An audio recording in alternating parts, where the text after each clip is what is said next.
Alô, amigos do programa Louvor e Mensagem, que alegria podermos estar novamente no seu televisor. Esse programa é um programa patrocinado pela nossa igreja, Igreja Missionária Evangélica Maranata. Por isso, não há nenhuma necessidade de nós ficarmos solicitando, pedindo que você mande dinheiro para que a gente pague o programa. O programa já está pago e o que nós queremos é que você seja abençoado, seja liberto, tenha uma visão aclarada da obra de Deus, que você não se engane com uma série de desvios que está acontecendo nos dias de hoje, no evangelho, no cristianismo, em sacerdotes e pastores que têm uma segunda intenção quando falam. Quando a gente ouve uma pessoa falando, a gente tem que se perguntar assim, não é bem o que ele está falando. O que ele está falando pode até estar certo, mas a pergunta que se deve fazer é: qual a intenção desta pessoa em falar isso que ela está falando? Quais são os seus verdadeiros motivos? Nós aqui temos um propósito. Nós estamos aqui para anunciar o evangelho do reino. Talvez não falar aquilo que você quer ouvir, mas falar aquilo que você precisa ouvir à luz da palavra de Deus. Está começando o programa Louvor e Mensagem.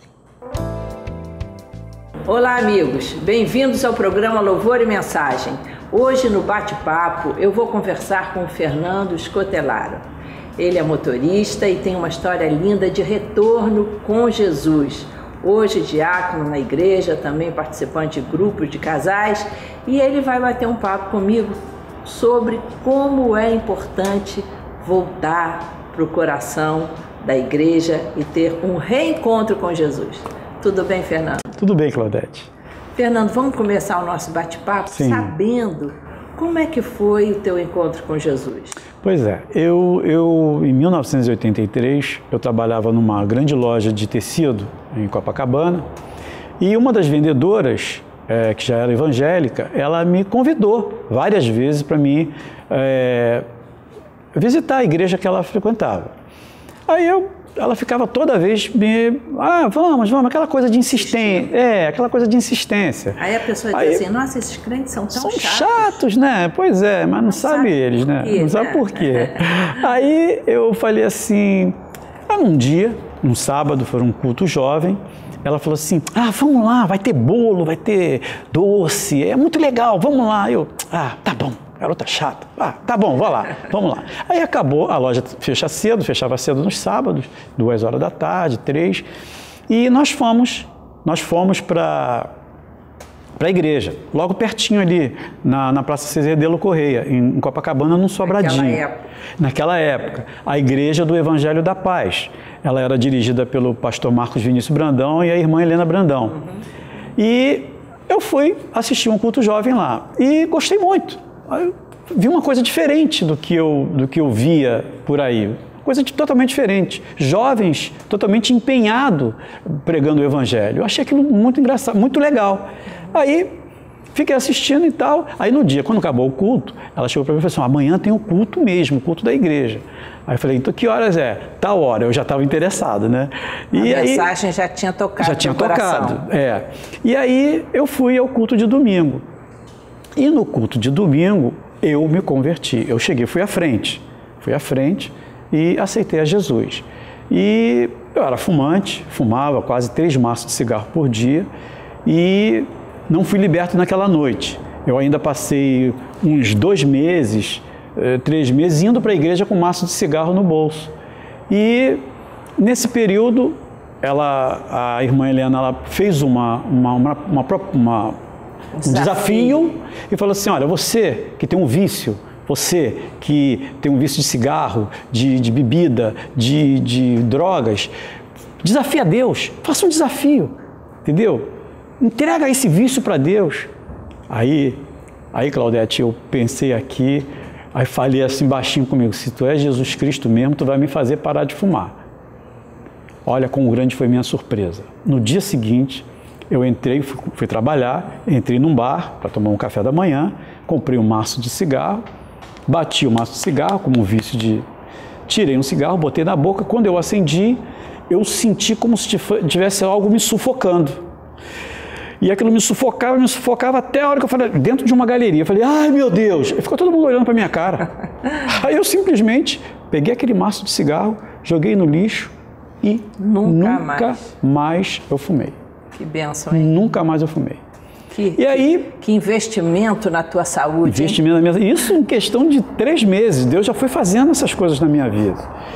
E no decorrer do tempo, uns 6 ou 7 meses depois, finalzinho de 83, eu já frequentava o Teatro Ipanema. Eu assistia ainda um culto da Maranata no Teatro Ipanema, o último culto praticamente. A Maranata, naquele momento, na Zona Sul, alugava às segundas-feiras o Teatro Ipanema, e agora nós depois passamos a alugar o Teatro da Praia. Isso. E depois os proprietários do Teatro da Praia ofereceram aquele espaço, né? Isso. E a Maranata comprou o Teatro da Praia, estamos lá como igreja, mas também como lugar cultural, né? Isso, Também apresentamos peças de teatro, que é um espaço, assim, de uma importância cultural no Rio de Janeiro. Sim, muito com grande. Certeza, evidentemente. E ali, naquele sobradinho, logo depois, uns 6 meses, acho que não demorou muito, porque a Maranata de Copacabana surgiu em 84, se eu não me engano.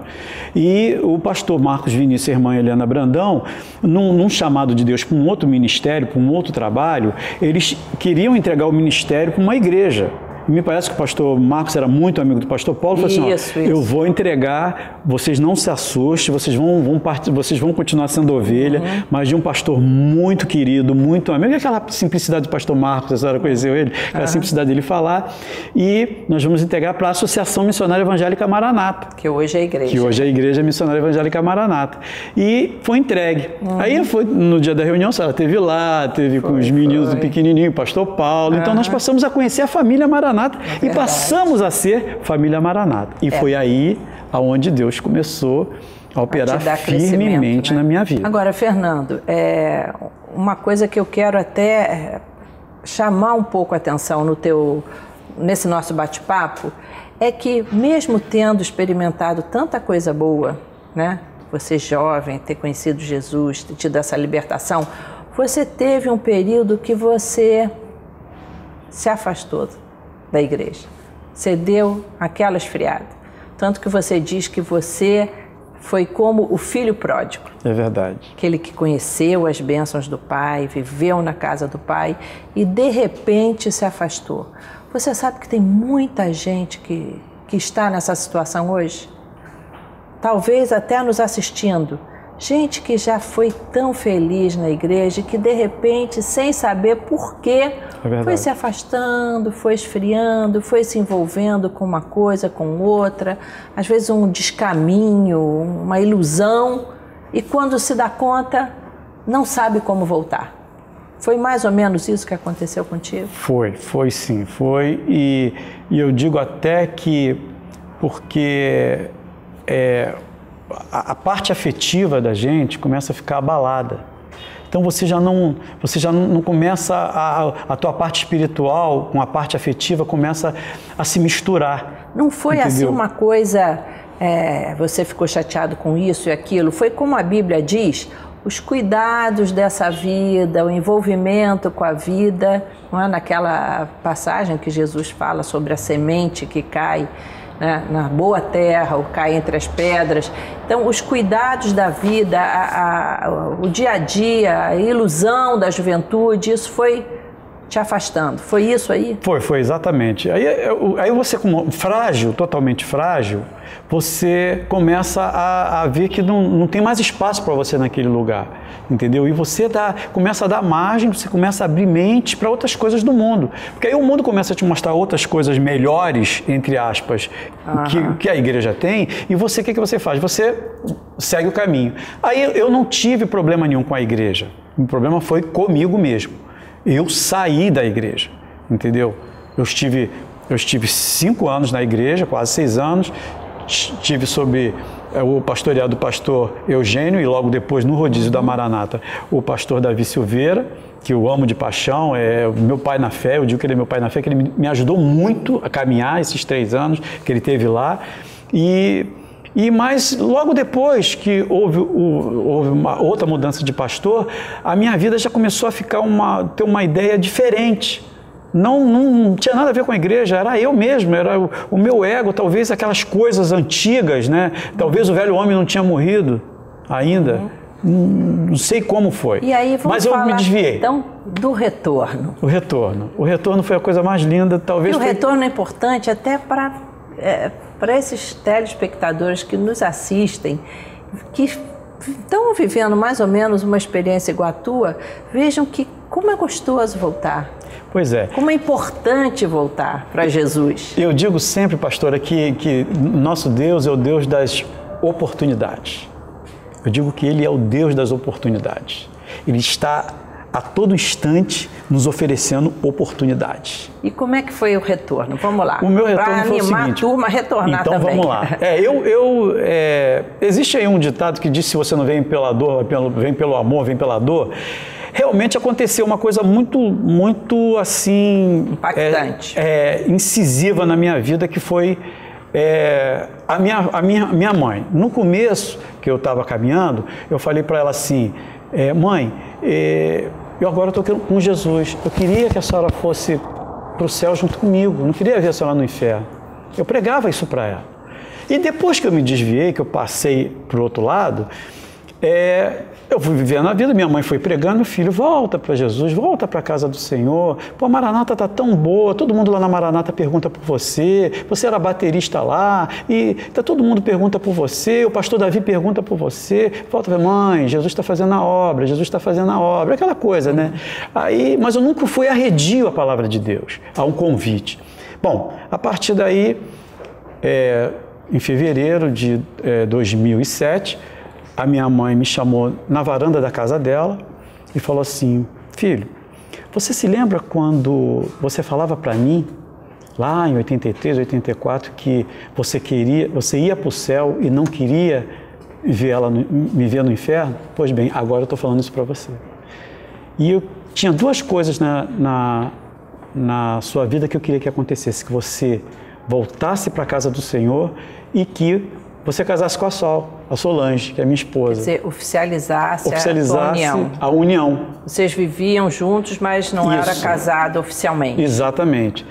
E ela que gostava muito da minha companheira. Companheira na época. Aí, na semana seguinte, minha mãe mudou de endereço. Foi para as Mansões Celestiais. Foi encontrar o Papai do Céu. Foi encontrar com ele. Na semana seguinte. Aquilo te impactou? Impactou demais. Endureci, meu coração ficou assim. Tirou meu tapete. Preciso voltar urgentemente. E aí, nos meus devaneios em casa, no computador, me veio na cabeça assim: Maranata. Vou procurar a minha igreja. Vou procurar a minha igreja. Aí veio Maranata. Eu coloquei lá no Dr. Google, né, Maranata, e achei o site da Maranata. Fui na Praça Seca, que eu morando em Jacarepaguá. Aliás, nosso site, quem quiser saber dos endereços, www.igrejamaranata.com.br. Maravilha. Acha os endereços todos. E aí, eu fui lá e botei Maranata. E liguei para lá. Falei com a secretária, falei assim: pastor, Davi Silveira está? Ela falou assim: está. Ele está pastoreando aí, né? Tá. Ele está aí hoje? Está. Aí eu falei assim: então tá bom, até que horas está? Ele vai até o final do culto. Eu falei: beleza. Aí a minha esposa, eu falei para ela, eu falei assim: pô, então vamos botar roupa, vamos lá e tal, veste o Giuseppe e tal. Aí vestiu o Giuseppe, botou uma roupa no Giuseppe, que é o nosso filho, né? Que hoje está com 13 anos, é baterista da igreja. E você, como filho pródigo, chegou lá para dar um abraço no Davi. Pastor Davi. Aí eu cheguei, quando a secretária foi lá me anunciar que o pastor Davi veio do salão de festa, que me olhou ali: Fernando, meu baterista, porque era assim que ele me tratava em Copacabana. Que bom. Entendeu? E ele me reconheceu depois de, 16, 17 anos. Essa recepção foi muito boa. Foi muito boa. Aí eu caí por terra, aí ele orou por nós. Pastor, eu quero voltar. Aí a minha esposa teve um encontro com Jesus e daí os pais dela também foram conhecer a igreja, estiveram se encontraram com se Jesus encontraram também. com Jesus e foi uma bênção. E Agora, Deus Fernando, tem feito isso na nossa Deus vida. fez esse teu retorno foi assim uma bênção. Você disse que Deus começou a consertar a tua vida de ponta a ponta e a te abençoar também em todas as áreas, né? Se acertou teu casamento e parece até tua vida prosperou. Graças a Deus. Isso você disse que morava de aluguel, mas na tua volta, a tua vida se acertou, juntou mais um dinheirinho, fez economia e conseguiu até comprar a tua casa própria. Não que você tenha vindo para Jesus com essa intenção. Não. Nós não pregamos o evangelho da prosperidade, né? É verdade. Vem para Jesus para ter isso, porque não, pelo contrário. Vem para Jesus porque você ama Jesus, mas ele acerta a nossa vida de uma maneira maravilhosa. Não é, Fernando? Com certeza. Que bom. Muito obrigado pela tua presença aqui. Que Deus te abençoe, continue te abençoar. E esse teu testemunho é muito importante para que outros também tomem essa decisão que você tomou. Está na hora de voltar. É verdade. Não é? Está na hora de voltar. É verdade. Está na hora de voltar e no mundo a gente tem de tudo, entendeu? Mas falta uma coisa. Faltava um saborzinho nessa vida sem Jesus, salzinho. né? E aquele sal que se chama Jesus, que faz a diferença. É vida e vida em abundância. Em abundância, é verdade. É verdade. Muito obrigado pela tua presença, Fernando. Deus te abençoe. Amém. E você, amigo telespectador, volta também. Volta para o teu lar, para a tua casa, em termos onde você encontrou Jesus, você que está afastado. Vá retornar para a sua igreja. Ou se você quiser visitar dos nossos endereços, você está vendo aí na nossa telinha, tem também um telefone para você ligar, pedir oração, tirar uma informação, mas o mais importante é que você tenha Jesus no seu coração. Continua ligado porque o programa ainda tem uma mensagem que vai abençoar você. Fique ligado. Meus amigos, quando Jesus esteve conosco aqui na terra, numa das suas últimas palavras, ele chamou atenção para o que aconteceria no futuro.